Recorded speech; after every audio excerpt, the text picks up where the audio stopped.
what happens when Earth's mightiest heroes step out of the green screen theme park and away from that steady paycheck. Without a cape or a hammer, their artistic choices get desperate.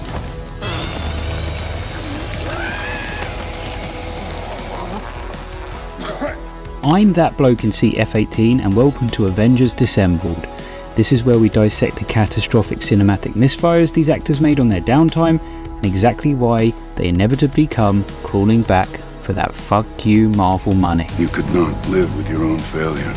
Today's casualty is Chris Evans, and why his career outside MCU is more that of the Fairweather Soldier. I could do this all day. Last time we dug into the cinematic tragedy of Chris Hemsworth, a character actor who spent a decade blindly chasing terrible scripts, but today we're going to finish that tale of two Chris's. We need to talk about Evans, and honestly this one hurts a bit more because unlike Hemsworth, Evans actually proved he had artistic taste before he decided to burn it all to the ground. Getting old sucks.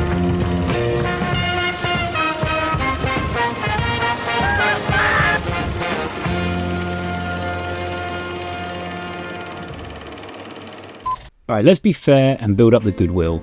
Evans wasn't just pulled out of obscurity to hold a prop, he was part of the old guard. He survived the early 2000s Fantastic Four era, strapped on the shield and successfully anchored the biggest franchise in cinema history. But it's what he did around the MCU that makes him genuinely fascinating. He said yes back then to Danny Boyle and Alex Garland for Sunshine, a divisive, undeniably brilliant sci-fi thriller, right in the middle of his Avengers run. He chose to work with Bong Joon-ho on Snowpiercer, and despite its flaws, it's a wildly chaotic, aggressive and bold choice for a guy who was supposed to just be America's Boy Scout. And when he finally hung up the shield after Endgame, he immediately reminded us how good he can be playing the smug, entitled dirtbag in Rian Johnson's Knives Out. He was the absolute standout in a ridiculously heavy cast. He built up a mountain of cinematic goodwill.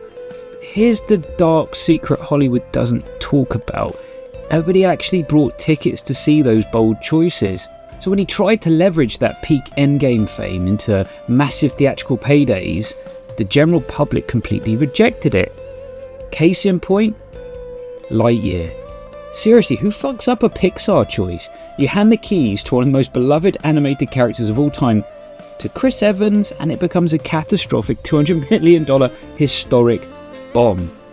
You only make so many of those interesting choices before that lack of Marvel money, every paycheck comes to your forefront. Realising you're not actual box office draw, Evans did the exact opposite of Hemsworth. He took all that accumulated artistic trust, walked into the offices of Netflix, Apple, Amazon, and he cashed it out so he could hide in the streaming void. The Grey Man, Ghosted, Red One. I'm hard pressed to even call these movies. They're bottom of the barrel, algorithmic slop. They're green screen voids engineered by a spreadsheet to play in the background while you fold your laundry or check your phone. And the beauty of the streaming void is there's no actual box office numbers to report, so you can pretend you're still a movie star. Well, except for Red One, Amazon stubbornly put that $250 million disaster in theatres, watched it lose an absolute fortune, and then desperately PR spun it as a streaming win just to save face. He traded any legacy for algorithm. Realising the audiences are starting to catch on to that grift, what does he do? Let's pivot. Let's go back to name directors. Oh, one of the Coen brothers, Ethan's making a movie, let's do that. The result is Honey Don't, and an absolute embarrassment of a film. Oh, there was that masterpiece, Past Lives, Celine's song, an artistic voice, let's do her next one. Materialists. Let's team up with Mr. Fantastic himself, Pedro Pascal, and Madame Web, Dakota Johnson. And this movie's destined to hover right around the resounding 6.2 on IMDb. And that prestige pivot fails? What do? Let's just MCU it again, but with a foul-mouthed twist.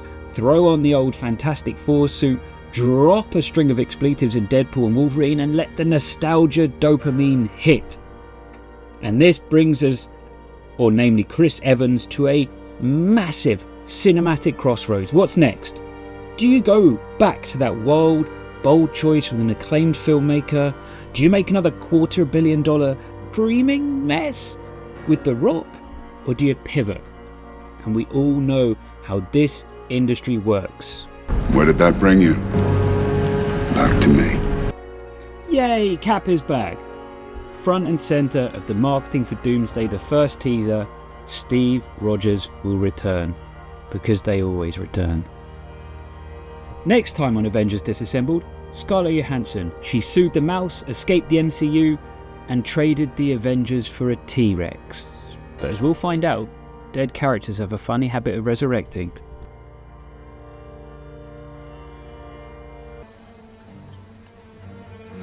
Would you like to know more? Movies, popcorn.